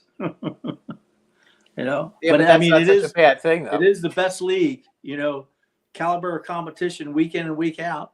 You know, it's unbelievable, you know, to play. And not only are you playing on Saturdays against good people, you're playing against good people every day at practice. That's the difference. And if you have a bad practice under Nick Saban, guess who's right behind you going to play on Saturdays? Another 4 or 5 star recruit. And, you know, that's what, you know, I've been to a couple hardball practices, and they are very competitive at practice. They practice hard. Now, they don't do all the crazy stuff, that I did as a player, as a young coach, but they do that. Their competition is immense at Ravens practices, and that's how you get better. And the player, and they've done it so long like that now that, you know, the players buy into it. They know it's good. You know, you're going to practice hard, you know, this day and Wednesday and Thursday, but you know you're backing off Friday and Saturday. You're probably walking through on Saturday, or some people just don't even practice on Saturday. I mean, the whole rules of practice have changed dramatically, whether it's in college football or in the pros. You know, whether you're wearing equipment or you're wearing full equipment. You always hear Tomlin with the Steelers, oh, they went in full gear. Well, you don't even go full gear so many times during the season, you know. And you know, there's no, in college, there's no 2-a-days anymore. You know, you don't practice twice a day. You know, they weeded that out. You practice once a day, and then you have a walkthrough. You know, and you can't have any balls there or anything, or blocking bags or anything like that. You can't have any of those things at practice. So the NFL doesn't even let you practice 2 days in a row, right? You used to be, they had 2-a-days, and now I think they don't even let you practice 2 days in a row. I think that's in preseason. Yeah, that's what I'm talking about, preseason. Yeah. In training camp and stuff like that. Yeah. During the week, it's usually they're off. Aren't they usually off Monday, and then Tuesday, Wednesday, and Thursday is when they're really killing each other? Their off day is usually Tuesday. Monday, they come in and they get all the injuries checked, and they watch the video. Oh, okay. And then that gives the coaches all day Tuesday, which is the players' off day. Now, if they have to have treatments, they come in for treatments, but there's no football-related activities, you know. And of course, you know, nowadays they can look at all the tape they want because they got their laptop, you know, they got all the tape they want to watch on their upcoming opponent. And, you know, some of the better players will watch a lot of tape, you know, not just during Tuesday, but during the whole week, you know. I think a lot of them probably do at this point now. Yeah. It's just few and far between. It's just the competition and getting to the NFL. I mean, and how much money these guys is on the line. I mean, I think they want to be spot on every day, trying to make sure that they ensure themselves that they're going to make that kind of money. Yeah. I mean, what's the minimum salary in the NFL? $850, something like that. Is it that high now? It's got to be something like that. I mean, Yeah. you would think that no matter what, these guys should definitely be like looking at every possible angle To get better. Yeah, yeah, because there's literally thousands of college players that want to get to that point too. That's why Sean Landeta said, towards the end of his career, he said, I'll play for the minimum every year. He said, because where am I going to find a job in the real world that can pay me that much money? Yeah, That's what he used to say. It's true. I mean, if you take in consideration his USFL career and his NFL career, he probably punted 20 years in the league, in those two leagues. Yeah. Philly Sports with Bake checking us out on YouTube. It's amazing what a wide receiver can do for quarterbacks. Cooper for Dak, Diggs, Allen, AJ, Jalen Hurts, Tua for Tyreek Hill. Young QBs need a true game changer. So Carolina is sitting at the top of the draft. They're going to pick a quarterback. You don't make that trade unless you're going to pick a quarterback. But to get that pick, you had to trade your best receiver, DJ Moore. And it's kind of a double-edged sword. So, yeah, you're going to get a look at Bryce Young for a year. And I think Carolina is an excellent place because of Frank Reich and Caldwell and some of the coaches. Josh McCown's their quarterback coach. So I think that whoever gets picked there is going to have every chance to be successful because of that coaching staff down there. But how much can we expect from a rookie that's on a team that doesn't have any playmakers? Yeah, and when after the year that they lost the quarterback, Rivers retired, and they had Carson Wentz, they thought they were going to be pretty good. And they were pretty good. I mean, if they had beaten the Jaguars, in that last game, they would have been in the playoffs. They would have done some damage. But Irsay overreacted and blamed it all on Carson Wentz. I think that was wrong, And then they brought in the young man from Philly that went to – did he go to Malvern Prep or he went to one of the Catholic schools. Matt Ryan? Yeah. But, they lost some players, over the last couple of years. And, you only have that time frame where you can win, and then you attract other players who will take a little less money because then they have the opportunity to go to the Super Bowl. And I think in some ways the constant has been there with the Kansas City. Now, losing their left tackle, I don't know if that's going to hurt them. Lazard played well, for them. They got a lot of mileage out of some backup receivers that that did well. But after losing Hill, that was tough. It's hard to replace a guy like that. But they spread it around a lot, and they had Kelch. They said Kelch. I mean, he's Mahomes, a game changer. Mahomes is just on another. You don't have to have a game changer at wide receiver if you have one at tight end. Just my opinion. I think you're right about that. I always say this: there's only one ball. Yeah. And the running back wants it, the quarterback wants it, but even though the quarterback touches it every play, then the wide receiver wants it, the tight end wants it, and another wide receiver wants it. There's only one ball. You start the one guy. And he uses his whole team. That's what makes it so. That's what makes them so tough to beat. And he's got the best quarterback in the NFL. And again, Mahomes to me has a chance to be the GOAT. He's definitely, if he can continue along the same line he's going, when he puts up 4 or 5 Super Bowls, he definitely has a chance to be considered the GOAT. Even if he doesn't, nobody's probably going to catch Brady anytime soon. That's almost impossible to win as many Super Bowls as Brady. Exactly correct. And people want to play with him because he doesn't stare down one guy and throw it to him and force the ball in there. The biggest thing is when a player comes off the field, misses a tackle, drops the ball, or quarterback doesn't make the right throw, and they say to you, "Coach, I was trying to make a play." I said, "Make a play within the scheme, throw it to the right guy, throw it to the open guy." Or the quarterback says, "I tried to fit it in." Don't fit it in, throw it to the guy who's open, Ryan Swoop, please ask Gordy to give his similarities and differences between the strengths and weaknesses of Jalen Hurts versus Lamar Jackson. 2 top 10 quarterbacks in this league, at least in my humble opinion. Yeah, I would agree with that. Well,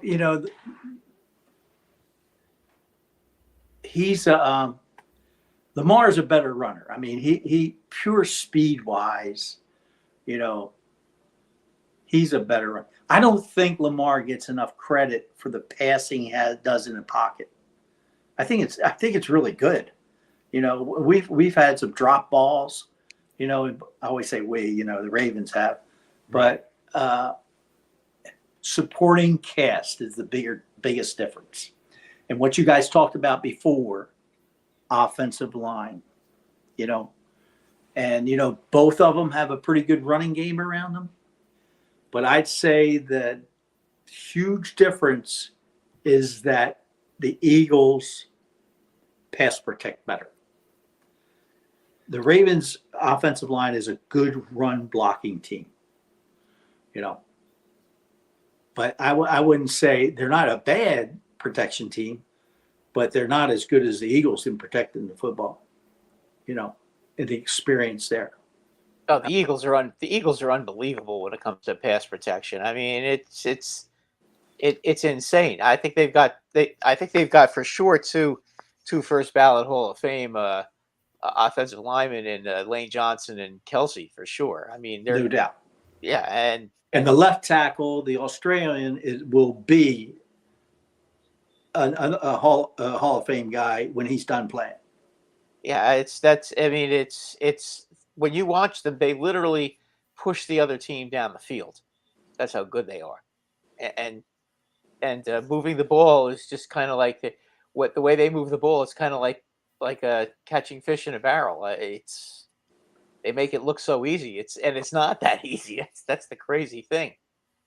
Well, the other thing that the other difference is that Hurts has 2 great receivers. Yes, the Alabama kid and Brown. I mean, when you guys talked about that previously about getting him, man, that took right over the edge, as an offense.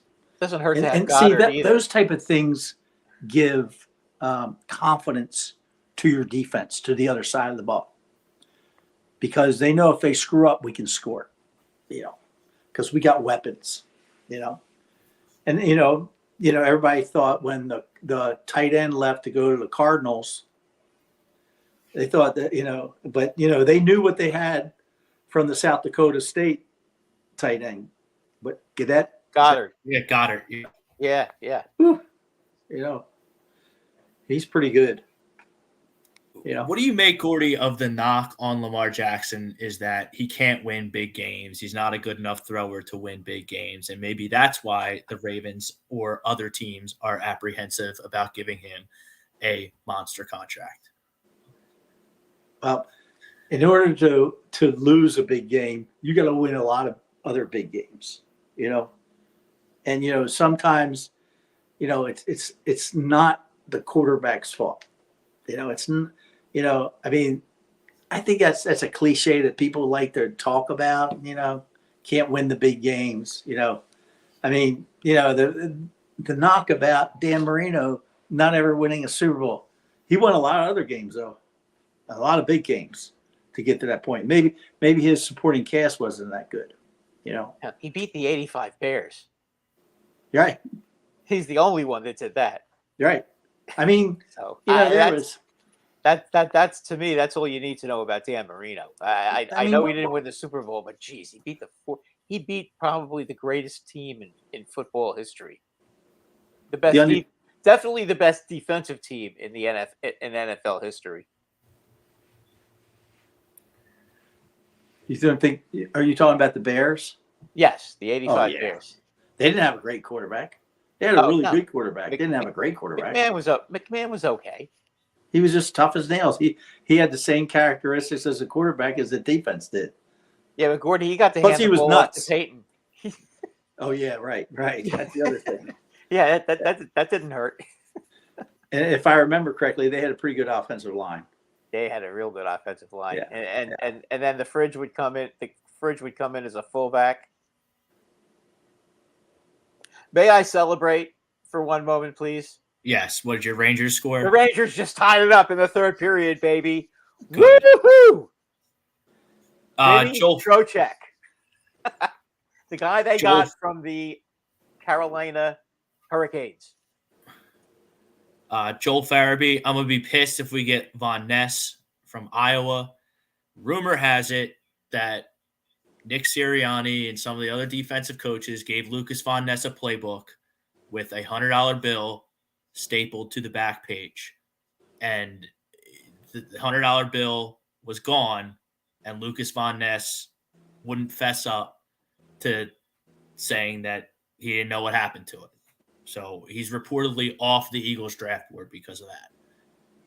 Which is this the Joel Farabee that I'm from the Flyers that we're talking to? He is a Flyers player. It might be. You never know who's going to show up here on A2D Radio. You never know. Joel Farabee is a Philadelphia Flyer. Joel, if you're the real Joel Farabee, and not a fan, it's really a pleasure to have you on. And we'll be on. And don't forget, we have a hockey show tomorrow night called the Hockey Happy Hour at 8:00. Or at 8:30. So tune in then too if you can. You know what? When we're talking about all these great players, the complementary players that you have on your football team are so critical to the success. That third receiver that never complains about catching the ball, those guys, that defensive tackle that doesn't get all the sacks, those people, the inside linebacker that maybe doesn't, not the leader in tackles, those guys are so important to the success of your team. Because, I look at the Caps. I'm a big Cap fan. And they gave away Hathaway. They gave away Orlov. Not gave him away, traded him. Lars Eller. And, they went through a spot, they had a lot of injuries. But, you can't use those guys that are the grinders every day. That left guard who, never gets beat for a sack or never misses an assignment. Or those guys are so important. That's Lane Johnson, basically, on the Eagles. Rob, what's the stat on him? He hasn't allowed a sack in how many games now? It's like 2 years. He's given up one sack. That's insane. If you think about it, that's insane how good he is. Well, they lost their left guard to free agency, right? Right guard, Isaac Seumalo. He's signed with the Pittsburgh Steelers.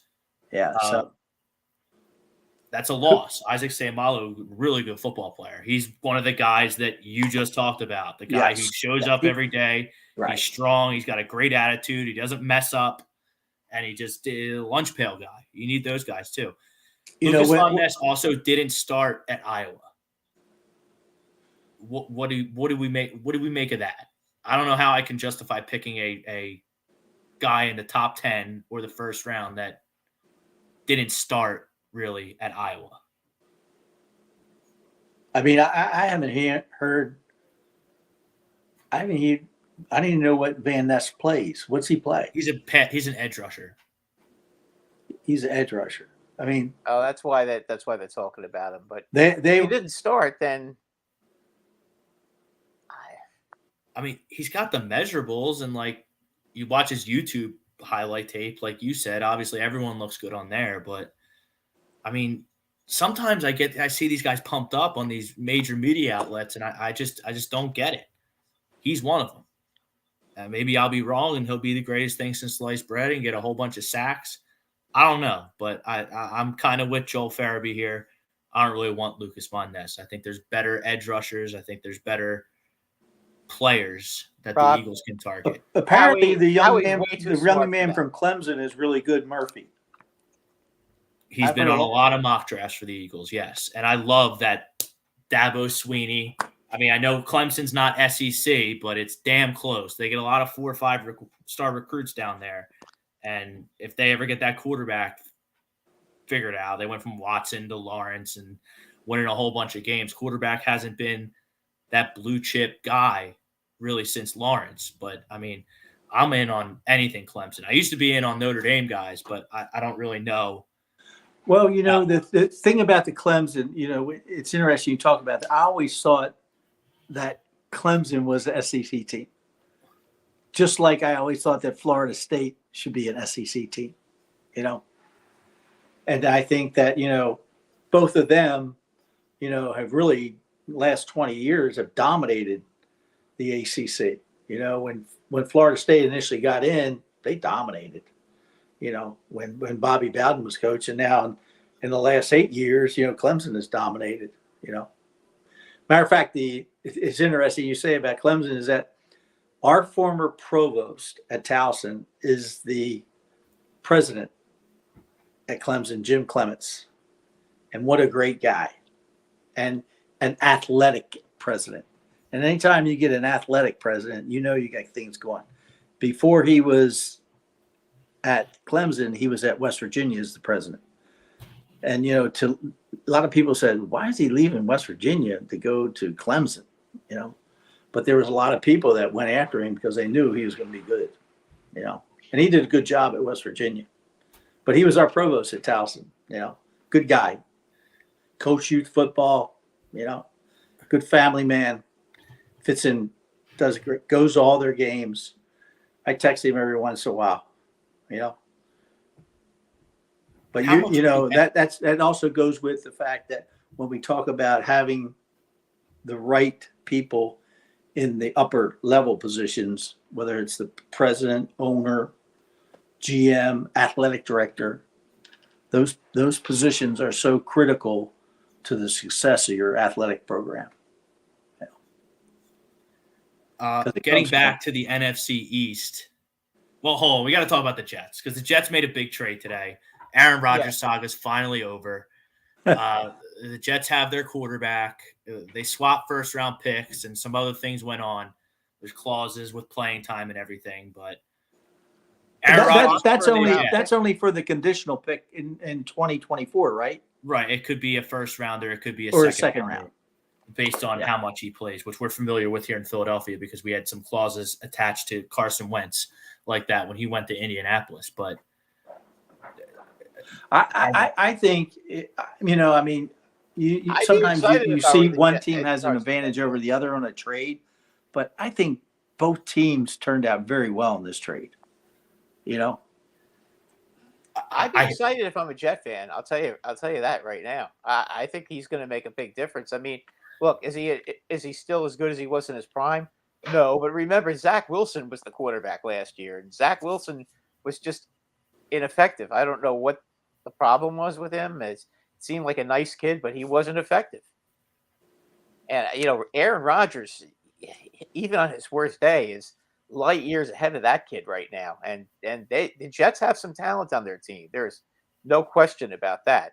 It'll be interesting how he handles living in New York with the press and everything associated with living in the New York area, because when you live in Green Bay during the football season, it's a lot different than New York. And how he handles that press, it's gonna be interesting. And the Jets are also the redheaded stepchild in New York too, as you probably know. The Giants are always going to be New York, whether the Jets like it or not, whether Jet fans like it or not. The Giants have always owned New York, and they always will own New York. But I mean, the Jets have a nice fan base. They do. I'm not saying that they don't, but right. As far as New York is concerned, they own. It's like comparing the Knicks in Brooklyn. Okay, the Knicks own New York. It didn't matter when Brooklyn had Kyrie and Harden and Durant, the Knicks were still a more popular team. The Garden was filled up every night, and Brooklyn was not filled up every night. Isn't it They have amazing tradition and longevity. Yeah. Isn't it amazing how like history just repeats itself so often? I think it's like 13 years since the Jets did the same thing they did today. They traded for Brett Favre. Yeah. Went in there. It didn't work. And then they didn't learn from that, getting an old, aging quarterback in Aaron Rodgers. I don't know. Gordy, I don't know if you're picking up what I'm putting down, but I'm not a big Aaron Rodgers guy. The difference though. He's a little quirky. The difference though is that the Jets football team right now, they have a really good team now. They just didn't have a quarterback. I mean, they were strong. They did this last time too, Brad. They were like 9-3 and missed the playoffs because Brett Favre got hurt because he's old, and then the wheels just fell off. Yeah, but you know what? If the Jets stay healthy, they've got as good a chance as anybody to possibly win the division. I mean, we'll see what happens with Buffalo. We'll see if Stephon Diggs is for real about wanting to leave there, or if he was just frustrated because of that playoff loss. I mean I think he was just frustrated about losing that game to Cincinnati. I don't think that he's going anywhere. I don't know. Yeah, I think the Jets' biggest competition will be the Bills. Yeah, I think that I don't think the Patriots are a factor anymore. Has Miami done anything enough defensively to put themselves in the same league as Buffalo or the Jets? I mean, they brought in Jalen Ramsey. That's true. Yeah, they did. I think the Jets are third. I think they're third, and I think they're third at best. I don't know if anyone's putting up. You think the Miami's going to be better? I mean, Miami made the playoffs last year, and Tua. I mean, hold your breath every time he takes off running or gets hit because there's obviously a big time safety situation there. Yeah, he should wear one of them bubble helmets. They put over the helmet. I think that's where the league's going, but I mean. I forget what the final score was on Wild Card Weekend, but I remember the Dolphins were right in the mix. I remember the Dolphins covered the spread. So, like, if you don't have, I forget, Skylar Thompson was the guy's name that started in Buffalo and kept them in the game. They have tremendous playmakers in Miami. Yeah, I agree. Now they have Ramsey on the defense too. But you know what? You can still be second or third and still make the playoffs. And if you play the right team, before you know it, you're at another level in the playoffs. And it becomes down. I always say playoffs are a crapshoot. All you do is want to get in. And then if you draw the wrong team, it's like the Sixers. Yeah. If the Celtics win tonight, they got to play. They got to play the Celtics, which is tough. The second round, you think that would be a championship, league champ, not the whole thing, world championship, but the next step. But they got to go 2 more levels before they even get to that, So it'll be interesting, It goes back to those complementary players. Whoever thought that Maxey would be? Who's a key player now for the Sixers is Tucker. He does all the dirty work. He takes the best forward. And Tobias Harris played great the other night. Those two guys offset Joel Embiid not playing. But that they're a good team. But can they beat Tatum and Brown? And their supporting cast. I don't know. I mean, I'm gonna safely assume that one of these nights, the Celtics are going to clinch the series against the Hawks, and it's obviously going to be Sixers Celtics.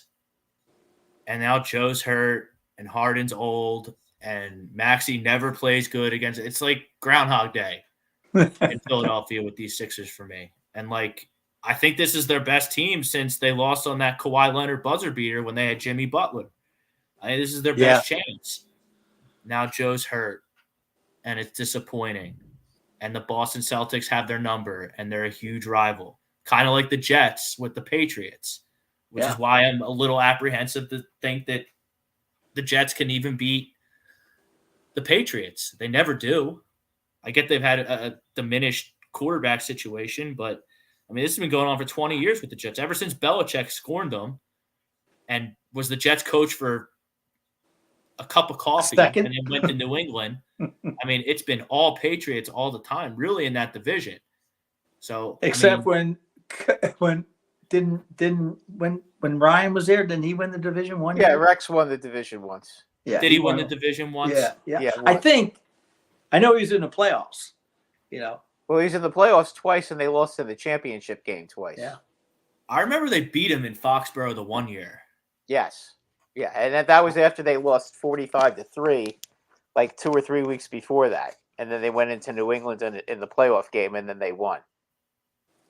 Yeah. I mean, in regards to the Jets, I mean, they better start fast because if this bright, shiny new quarterback that's supposed to make everything nice and good in Jetland starts off slow and the media starts asking questions, New York Post is way different than the Green Bay Times, if you know what I'm saying. Yeah, you think?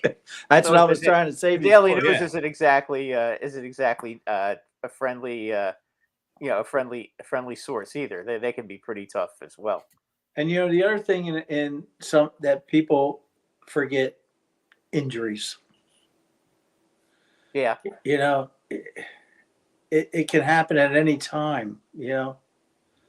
I mean, now with the non-contact ACL, the hamstring pull, the overuse of certain muscles, the quad strain. The big one now is the calf and the Achilles. That's the big one.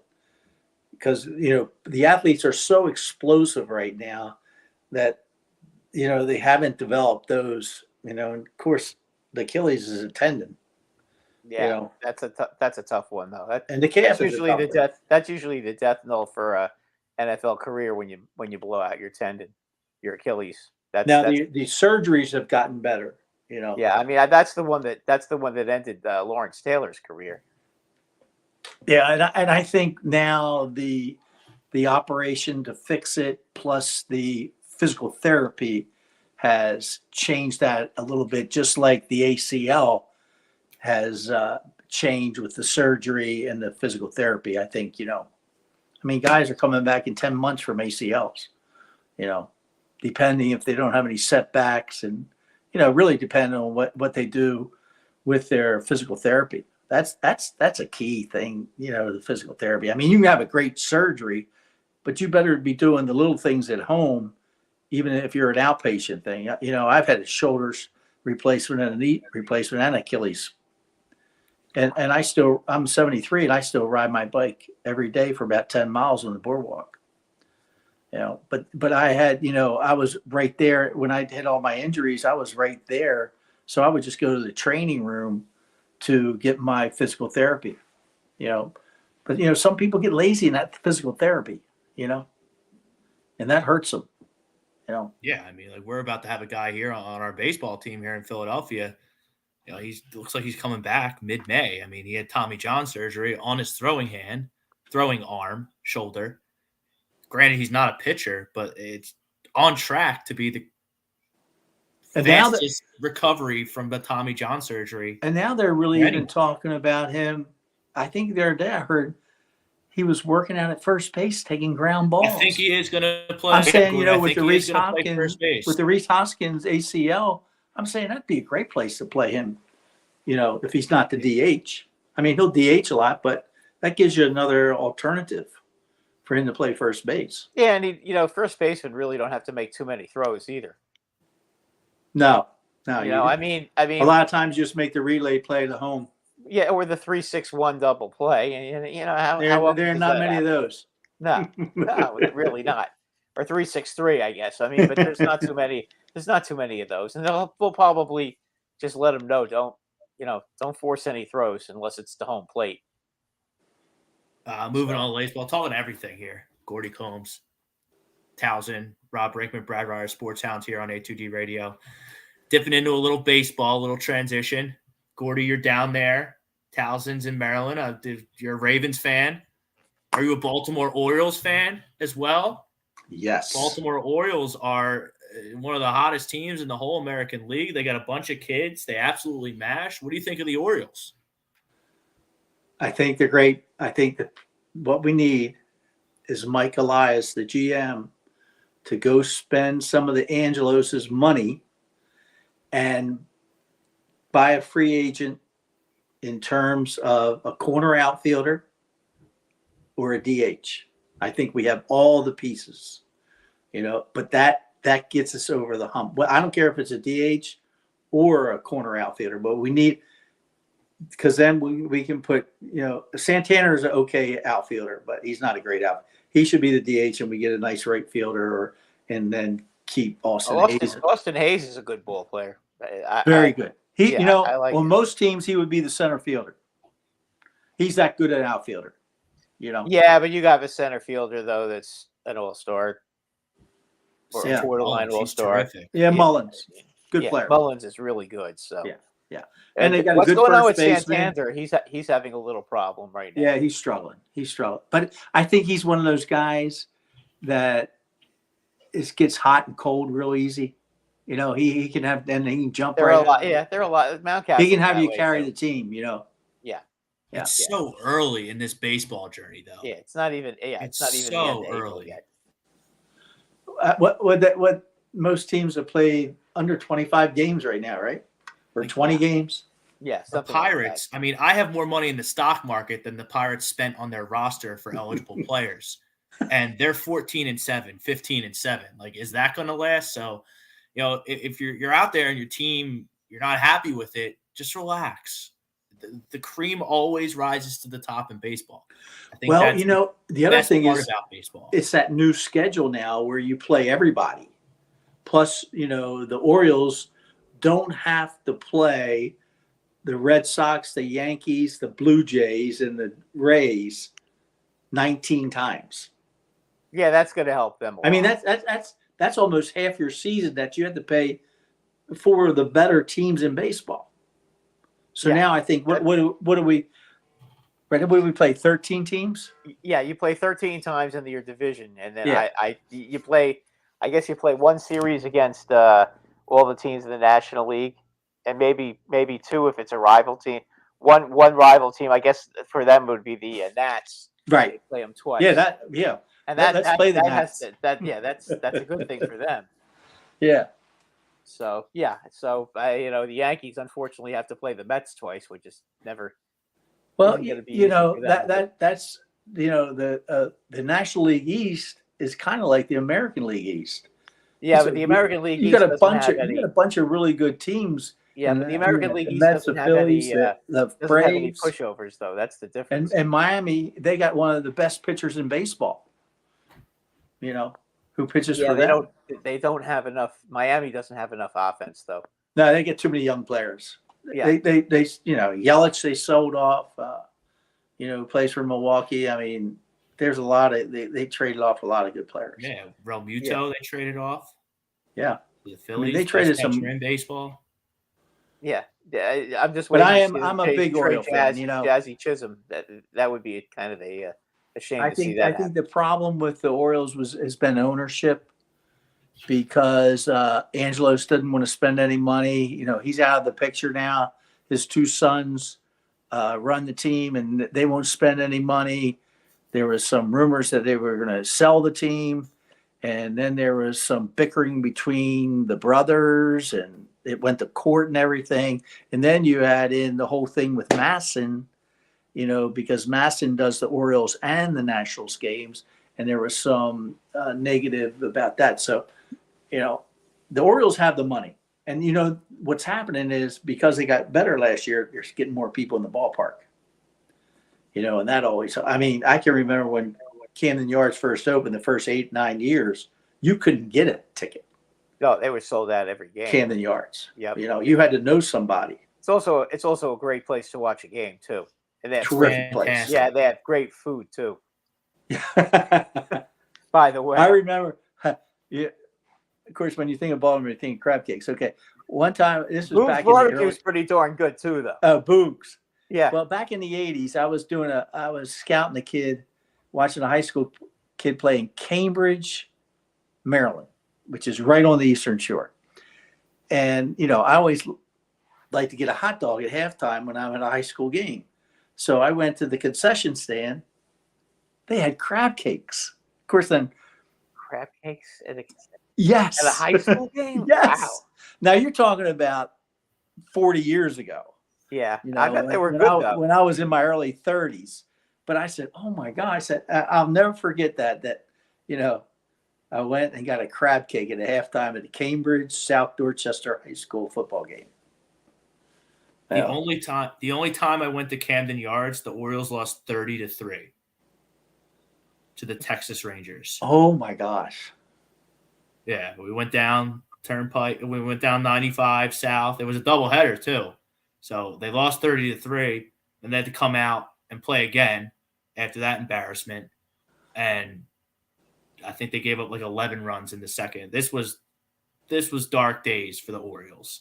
They had absolutely nobody. This was before, that Adam Jones, Chris Davis kind of era where they made the playoffs a couple times. Yeah. It was, it was sad that, Buck had to go because Buck's a good manager. Buck's a good baseball man. He did a great job with the Yankees. He did a great job with the Texas Rangers. He did a great job with getting the Orioles in the playoffs because I knew they weren't spending any money, But now he's doing a good job. I mean, it's going to be interesting to see how he does, losing his relief pitcher, the closer, and when he blew his Edwin Diaz in the World Baseball Classic. It's patella amazing. tendon. Was his patella? Yeah. Yeah. Oh, that's That's tough such a kick. That's a painful. That's it. Man. Yeah. Yeah, I tried to strike it's a single amazing. into a double, and my spike got stuck in the infield, and I tore my patellar tendon. Oh man, That's a tough recovery. Yeah, I know. It took me a year to play softball again after that. Yeah. And it's amazing with Buck. Like, it seems like he does all the legwork, and then he leaves. He gets let go, and then the team wins. Yep. Happened in Arizona. Happened with the Yankees too. Yes. He did all the legwork, and then Joe Torre came in and won a championship. He's got a good team with the Mets. He's got a good team with the Mets now. Yeah, he does. His starting pitcher won't be over there. He got suspended 10 days, so it's really 2 starts. When are they going to get Verlander back? You know what? Did I see he was thrown the other day? I haven't seen. I don't really keep that close track of the Mets, but I would imagine they're going to take their sweet time with Verlander. Yeah, he's very important to their team. Carrasco is hurt again as usual, right? So, I mean, what else is new there? Just some last minute stuff. The 2 hours flew by the way. We certainly thank you for your time, Gordy. But you're a FCS guy. You've called the games for Towson. You coached there. Do you have anyone that you maybe covered in the past football season that can maybe be a sleeper, late round sleeper? I didn't. Nobody stands out. When I do remember that Joe Flacco. I didn't realize I made this statement, but our orthopedic surgeon who replaced my knee in 2013, and this is when Joe Flacco was doing well for the Ravens and won the Super Bowl and everything. He came up to me, in my follow-up appointment after my surgery. He said to me, "Remember you telling me on the sidelines that guy was going to play in the NFL someday?" I said, "I don't remember, but I probably said it about Joe Flacco." Joe was going to be a good player. Even though we were fortunate enough to beat him, we were outscoring one game. You could just tell that he was good. He had great arm, and he's still playing. He played with the Jets this year. How many years is he? I think his last year at Delaware was 2007, so he's played 15 years in the NFL, and I don't know where he is now. Do you guys I know think where he's he a is? with the free Jets. agent, and I think he wants to play. And I Is he with the Jets still? I thought he was, but maybe he's not. fairly certain he's a free agent. I could be wrong though. Well, I but know they got rid of the White because yeah, he Yeah. went down to Miami, so Right. he's going to be the safety blanket. So maybe for Joe's the Tua. third guy right now. And they always say that's the best job in the NFL is to hold the clipboard and be the third string quarterback because you never have to pay and you get played. You know? Yeah, that's true. Is it like that glaringly obvious when you're at the FCS level? Like when you see a guy, it's just like that guy's going, this guy's going. Yeah, and sometimes it is because he just stands out. I mean, sometimes they stand out physically. I mean, I just you just know. I remember this guy who was this is when I was a young coach in the early '70s, and he said you can go to a high school game and not know who the recruit is, and just watch the game, and that guy will stand out. And I always, sometimes I didn't know about a kid, and I would go to a high school game. I says, well, who's recruiting that guy? He's pretty good. Or you would watch a film or a videotape or something on Huddle now. Huddle's the big thing now to watch recruits on, and they stand out. They always do. And I always, when I do a Towson game, I like when the other teams come out for pregame. I like to go look at each team. The eyeball test. Yeah. And I stood in the end zone at Delaware this year before the game, and I saw Terry Bradway, who's from mainland New Jersey, who was the GM For the Jets. at the Jets. And Terry and I were sitting there talking, and the Delaware team was in pregame, and they had their tight ends. I swear they had 6 tight ends, all in the 80s, number 80s, and they all looked alike, 6'5", 240. I said, look at this. And, when I was the head coach at Towson, when we were in the CAA, I always felt that James Madison and Delaware were the best looking teams. I mean, on the hoof, when you would go out in pregame, and Right. I would say, Gordy, stop looking at James Madison, stop looking at Delaware. They're going to psych you out, before the game starts, because they always look so good, But now, James Madison, they were in a national championship a couple times. Delaware's always been in the hunt, and in the playoffs at least. And now James Madison is in the Sun Belt, and they were 9-2 this year. So I mean, it's just some programs just attract them. I still think Delaware is the best looking team in the CAA. They look like almost like a Division 1A. Of course, FBS is what they call it now. I'm still used to calling them 1A and 1AA. Right. Brad, you got anything else to wrap up with Gordy? No, I think I'm pretty much I'm pretty much good. Gordy, do you think the Giants are going to take a receiver or a center? What do you think? What do you think is a more important need for them at this point? If you were the Giants, with my head, I'm taking a center. With my heart, okay, I'm taking a center. Yeah, all right. That's the key. If you don't have one, that's a guy that he touches the ball every time, just like the quarterback does. Yeah, I have a feeling the center gives it up. Yeah, and they could put him alongside Thomas and Neal. Plus, he's calling out, the blocking patterns, the protections, and he's the one. Everybody thinks the quarterback says, "There's the mic," Yeah, well, makes the let Gates Omaha go. call. If they let Gates go, so I would think that I guess they're going to probably get another center. Yeah, I mean, is that a common thing to draft a center in the first round? Ravens did it last year. They drafted a kid from Iowa. Okay, all right, so it's not unusual then. I don't think they were. What round are they in? They were in the playoffs. So 25. See, that's not a bad place to do it. Not at all. I think that's a good place. Okay. But when you talk about, those, if you're going to go ahead and do a wide receiver earlier in our conversation, I tell you what, those tight ends, the one at Utah, the one at Notre Dame, they're enticing. That was the whole thing.